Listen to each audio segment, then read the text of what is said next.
সোয়া হবে নি তারা দুনিজন বলে গতি তাই ওই দে ওনারা ভিডিও একটা করে শুনিস পাইলে ভিডিও একটা প্রতি জনগণ শেয়ার করে দিও। রাহমাতুল্লাহি ওয়া বারাকাতুহু।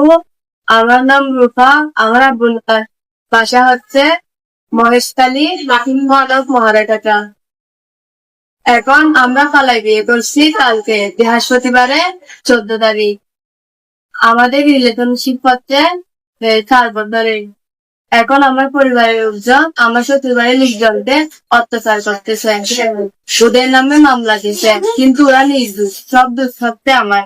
পালানোর প্ল্যানটাও ছিল আমার, কিন্তু ওরা ওদেরকে অত্যাচার করতেছে। ওরা যদি ওদেরকে অত্যাচার করা না ছেড়ে দেয়, আমি আমার পরিবারের বিরুদ্ধে মামলা করব। এটাই হচ্ছে আমার শেষ কথা। আমি মহেশখালী থানার উদ্দেশ্যে বলতেছি, হ্যাঁ আমাদের বিয়ে কালকে হয়েছে বৃহস্পতিবারে 14 তারিখে। আমি ওকে ভালোবেসে বিয়ে করছি আমার ইচ্ছাকৃত ভাবে, ওর কোনো দোষ নাই। আমি বাঁচলে ওর সাথে বাঁচবো, মরলে ওর সাথে মরবো। আমি আমার পরিবারকে চাই না, আমি শুধু ওকে চাই।